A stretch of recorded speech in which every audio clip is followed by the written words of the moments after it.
Learning objectives.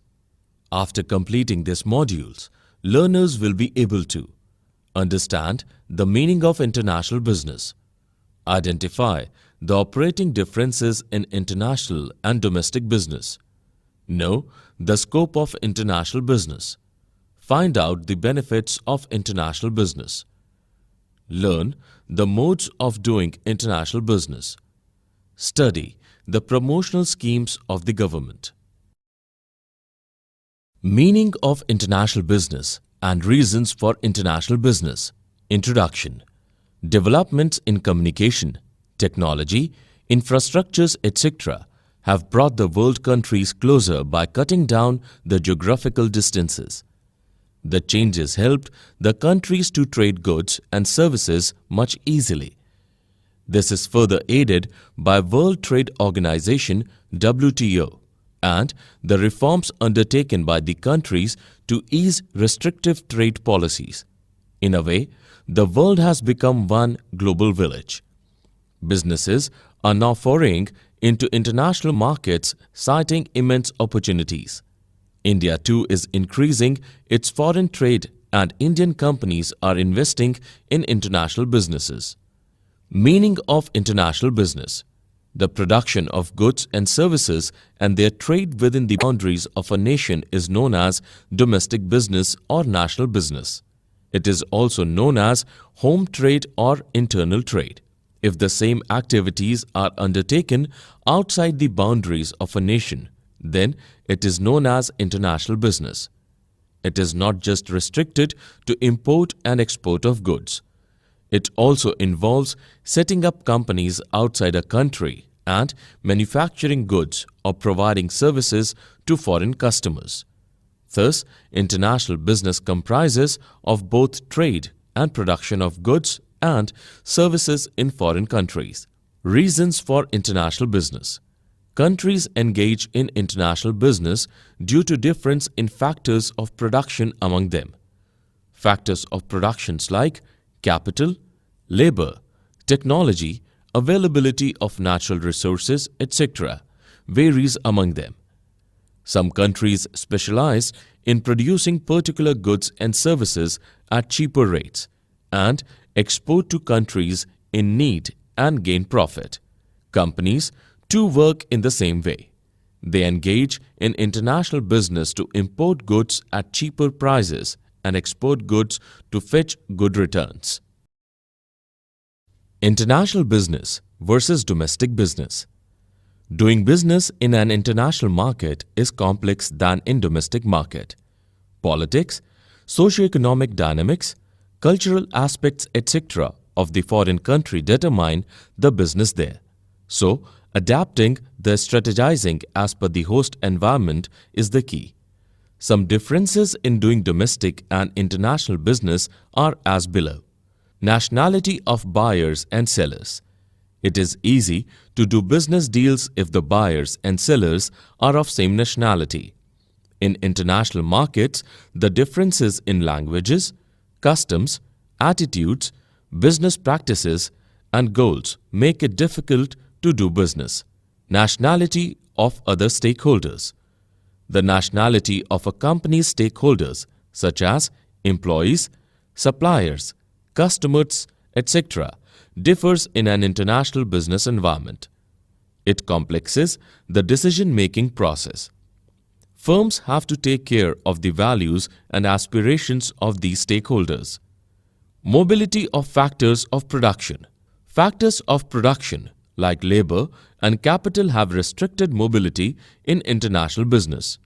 This may be due to legal restrictions, environment, socio-cultural settings, and economic and cultural conditions of the foreign country. Customer heterogeneity across markets. Customers in international markets are diverse due to their socio-cultural backgrounds. For companies, this complicates their product designing task and customer strategies. In domestic markets, such diversity is less and can be worked upon easily. Differences in business systems and practices. These vary from country to country due to their socio-economic conditions and historical coincidences of the countries. Thus, firms have to adapt their business process to the conditions of the international markets. Political system and risks. It is easy for business persons to understand their domestic political system and risks. Scope of international business. The scope of international business is much larger. It has many components in it. The following are some of the major components. Merchandise exports and imports. This is the exporting and importing of physical goods that are visible and can be touched. It is also known as trade in goods and it excludes trade in services. Service exports and imports. This involves services such as transportation, tourism, entertainment, boarding and lodging, communication, banking, insurance, etc., being traded in international markets. Licensing and franchising. International business can be done by licensing and franchising of trademarks, patents, or copyrights for money. Best examples are companies like Pepsi, Coca-Cola, and McDonald's. Foreign investments. When a company or an individual invests funds in foreign country for financial returns, then it is known as foreign investment. It is done in two types, direct or portfolio. Direct foreign investment. It is investing directly in plants and machinery in a foreign country to produce goods and market them. Through direct investment or FDI, the investor can have a controlling hand in the foreign company. The investment can be done through a joint venture or PPP or by setting up a wholly owned subsidiary. Portfolio investment. This is investing in a company by buying the shares of the company. It can also be through giving loans. The investing party earns dividends or interest on loans. Under this, there is no involvement in the operations of the business. It is a mode simply to earn income by investing in a foreign company. Benefits of international business. There are several benefits for nations and business firms in undertaking international business. These benefits led to the expansion of international trade and investments leading to globalization. The benefits of international trade are benefits to countries, earning of foreign exchange. A country can earn foreign exchange through international business. It can use this to procure goods and services that it cannot produce domestically. More efficient use of resources. The principle of international trade is to produce more of what a country is capable of and export the surplus. With this, all nations benefit from the equitable distribution of resources, improving growth prospects and employment potentials. Developing countries cannot absorb the extra production, nor can they produce goods only for domestic consumption. Instead, they can export and improve their growth prospects and generate employment. Such a strategy was followed successfully by countries like Singapore, South Korea, and China. Increased standard of living. Through international trade, people start to use better goods and services produced in other countries, thus improving the standard of living. Benefits to firms. Prospects for high profits. Companies can earn more profits by selling their goods or services in international markets. Increased capacity utilization. Excess production capacities of firms can be utilized by gaining international orders. It helps firms to achieve economies of scale, lower production costs, and earn more profits. Prospects for growth. Demand for a product may get saturated in a domestic market. In such a scenario, firms can raise their growth prospects by selling in foreign markets. Way out to intense competition in domestic market. For a company, intense domestic competition blunts its profitability. It can raise its growth and profitability by engaging in international trade. Improved business vision. International business becomes a vision if the company wants growth, competitiveness, diversification, and gaining strategic advantages. Modes of entry into international business Part 1. There are many ways to enter into international business. They are as below. Exporting and importing. It is selling and buying of goods from abroad. It is done in two ways. Direct way. A company is directly involved in export and import activities. Indirect way. A middleman or entity is involved. Advantages. Easiest way to enter international business. Needs less involvement of time and money. Risk on investment is less. Limitations. It involves additional costs on packaging, transportation, insurance, custom duty, etc. Import restrictions of countries hamper export potential. Knowing customers of foreign market is difficult. Many firms begin their international business through exports or imports. Contract manufacturing. Here, firms enter into a contract with foreign companies to manufacture goods. It is also known as outsourcing. There are three major forms: producing components, assembling components, complete manufacturing. Foreign companies provide technological and management guidance. Final products are sold under the brand name of the foreign firm. Advantages. Large-scale production without investment, as facilities are already existing in foreign countries. Limited investment risk. Lower production costs if the facility is based in low-cost country. Increased production capacities of local firms in foreign countries. Chance for local firm to involve in international business. Limitation. Lapses in adhering to design and quality standards by local firms cause problem to international firm. The firm in foreign country loses control over manufacturing process. Local firm cannot sell the contracted output. It is to be sold to international company at predetermined prices. Local firms may incur loss if the prices are higher in the open market than the predetermined prices. Modes of entry into international business Part 2. Licensing and franchising. Licensing. Through a contractual arrangement, access is granted to trademarks, copyrights, names, patents and technology to a foreign firm for a royalty. This is related to goods. Franchising. This is related to the service business. The franchisors set strict rules for the franchisee operators. Here access is granted to the technology, trademark, etc. for a certain period of time and for a payment. Advantages. The investment is done wholly by the firm or person of a foreign country. Hence, investment risk is zero. No loss is incurred upon licensor or franchisor. Lower risk of government takeovers as the licensee or franchisee is local person and they have great market knowledge. Limitations. Risk of re-engineering of licensed or franchised products. Leakage of trade secrets. Conflicts may arise between licensor and licensee on non-payment of royalty, quality maintenance, etc. Joint ventures.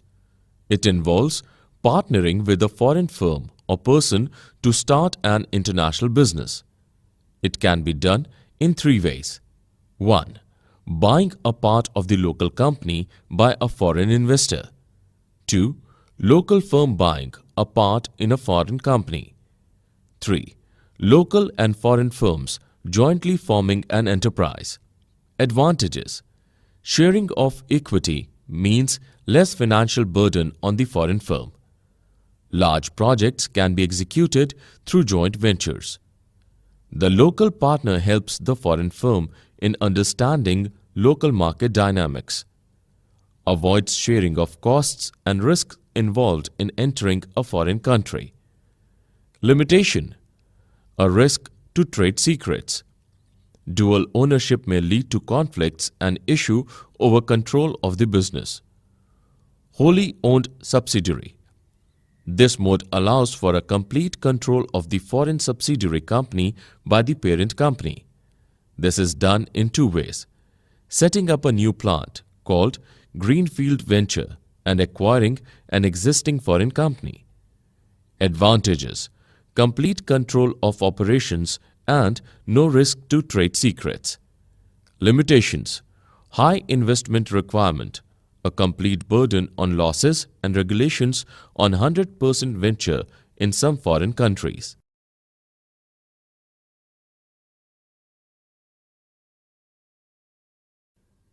Export-import procedures and documentation Part 1. The international business of exporting and importing of goods involves many procedures. Export procedure: receipt of inquiry and sending quotations. Foreign buyers ask exporters for quotations which contain price of the goods, terms and conditions in exporting, etc. Exporters send a pro forma invoice with required information as a reply. Receipt of order or intent. The placing of an order by the prospective buyer is called indent. It consists of information on price, delivery terms, quality of goods, etc., assessing the importer's creditworthiness and securing a guarantee for the payments. Exporters assess the creditworthiness of importers, demand a letter of credit to avoid non-payment risks. Importers' bank issue this and agrees to pay certain amount. Obtaining export license. Anyone exporting goods from India needs an exporting license. It involves opening a bank account, getting Import-Export Code (IEC) number from Directorate General Foreign Trade (DGFT) or Regional Import-Export Licensing Authority, getting a registration from Export Promotion Council and registering with Export Credit and Guarantee Corporation (ECGC). Obtaining pre-shipment finance. This is taken by the exporter from their bank to start export production. Production or procurement of goods. Exporter starts to produce goods. Pre-shipment inspection. This is a mandatory inspection by the government to check quality of goods.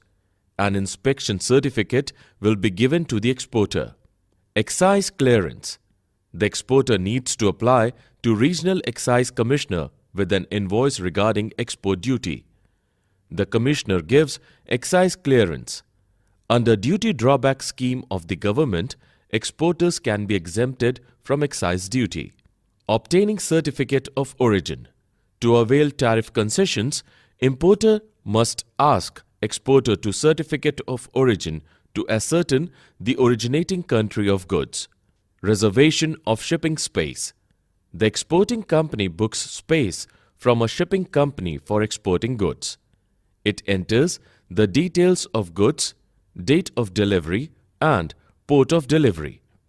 The shipping company issues a shipping order after accepting. Packing and forwarding. The goods are duly packed and transported to port of shipment. Insurance of goods. Goods are insured to avoid risks of loss or damage. Customs clearance. Before shipping, the exporter must ensure that the goods have proper custom clearance. A shipping bill is prepared and is submitted to the customs clearing house. Then, a carting order is obtained from Superintendent of Port for allowing the cargo to dock. All this is handled by a clearing and forwarding agent, C&F. Obtaining mate's receipt.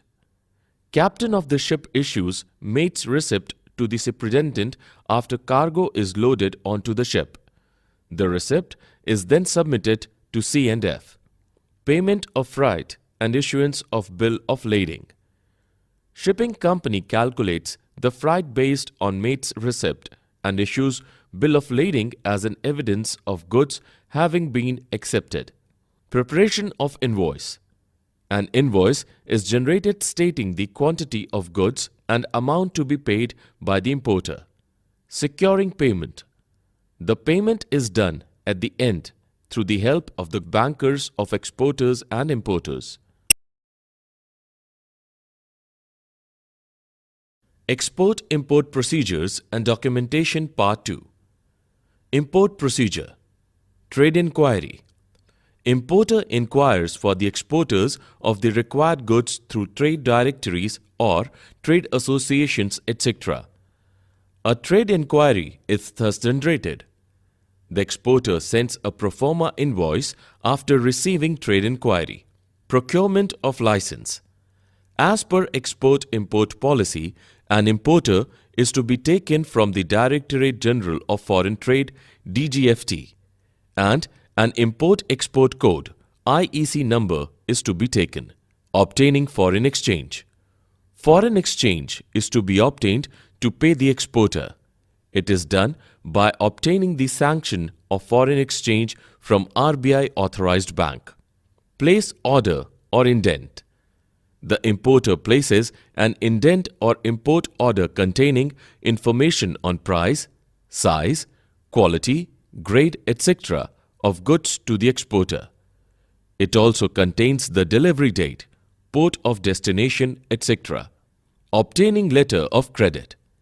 It is obtained by the importer from a bank to forward the exporter. Arranging for finance.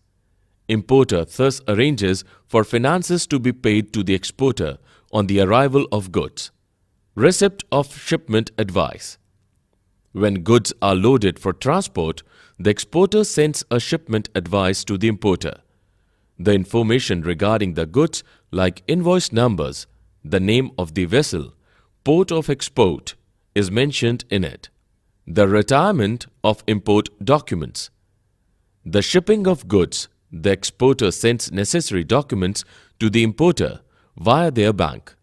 The documents include bill of exchange, commercial invoice, certificate of origin, etc. When the bill of exchange is accepted by the importer, it is known as retirement of import documents. Arrival of goods. At the importing port, the head of the shipping vessel provides Import General Manifest containing details of imported goods to the officer in charge of the dock. Customs clearance and release of goods. For the release of goods, they must pass through customs clearance. First, the importer must obtain the delivery order for taking the goods. Then, dock dues have to be paid and port trust dues receipt must be obtained. Later, a bill of entry is to be filled for custom duty assessment. Finally, after paying the import duty, the bill of entry is shown to the superintendent of the dock and goods are released. Foreign trade promotion incentives and organizational support. Foreign trade promotion measures and schemes. Companies can avail benefits through various trade promotion schemes of the government. They are as follows. Duty Drawback Scheme. Any excise duty or customs duty paid on exporting goods is refunded under the scheme. Export manufacturing under bond scheme. Excise and other duties are exempted for firms that provide an undertaking that the goods produced by them are solely for export purposes. Exemption from payment of sales tax. Goods for export are exempted from sales tax.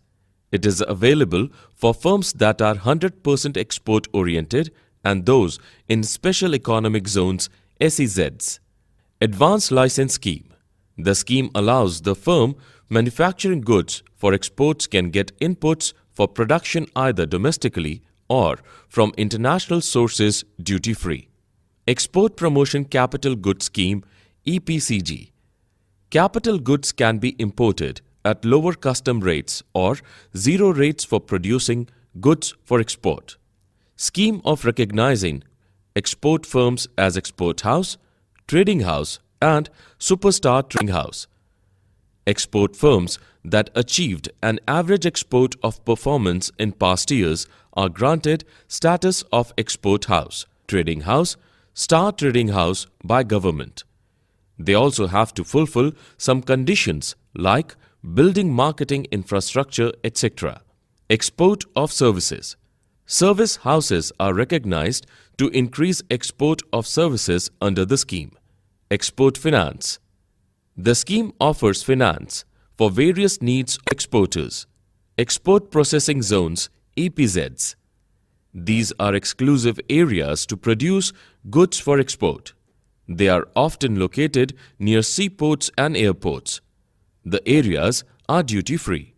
Organizational support. Department of Commerce. It is the apex body in the country to promote external trade. It formulates trade policies. Export promotion councils. These are to promote exports of particular products. Commodity boards. These are to promote export of traditional commodities of the country. Export Inspection Council (EIC). It takes care of the quality control of exports from India and also undertakes pre-shipment inspections. Indian Trade Promotion Organization (ITPO). It organizes trade fairs both within and outside the country. It helps the industry in promoting trade. Indian Institute of Foreign Trade. Its objective is to professionalize the foreign trade management of the country. Indian Institute of Packaging (IIP). It helps the industry with research-oriented packaging material.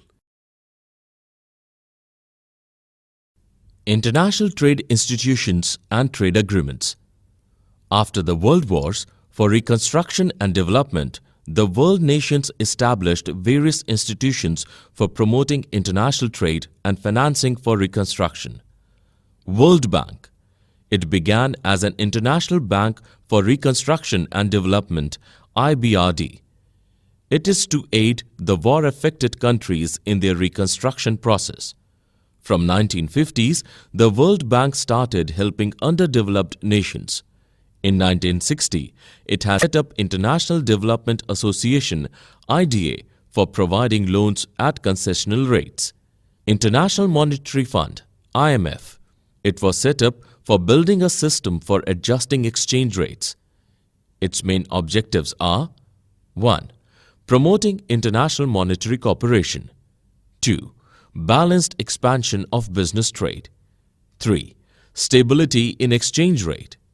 4. To help establish multilateral payment systems. World Trade Organization (WTO) and major agreements. WTO is a successor to the General Agreement for Tariffs and Trades (GATT). It is to facilitate trade among world nations with minimum tariffs. India is a founding member. Objectives: reduce tariff and eliminate trade barriers. Improving standards of living, generating employment, increasing incomes and demand. Sustainable development. To set up a viable and long-lasting trading system. Functions: mitigating trade-related grievances. Code of conduct in international trade. Dispute settlement. Making members adhere to rules and regulations. Periodically assessing the agreements and declarations. Benefits: promotes international trade. Settles disputes. Improves living standards through free trade. Fastened economic growth. Helps developing countries grow. Summary. Let us summarize what we have learnt. International business is the production of goods and services, and their trade within the boundaries of a nation is known as domestic business or national business.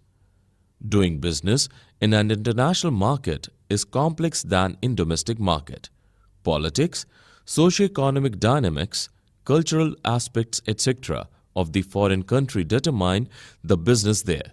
So, adapting and strategizing as per the host environment is the key. The many components of international business include merchandise exports and imports, service exports and imports, licensing and franchising, foreign investments. Benefits of international business to countries: 1. Earning of foreign exchange. 2. more efficient use of resources. 3. Improving growth prospects and employment potentials. 4. Increased standard of living. 2 firms. 1. Prospects for higher profits. 2. Increased capacity utilization. 3. Prospects for growth. 4. Way out to intense competition in domestic market. 5. Improved business vision. Various modes of entering international business include exporting and importing, contract manufacturing, licensing and franchising, joint ventures, wholly owned subsidiary. International business of export and import is complex with various formalities to be fulfilled. The government, through various schemes and organizations, promotes international trade. Apart from national support, there are international organizations to support and promote international trade.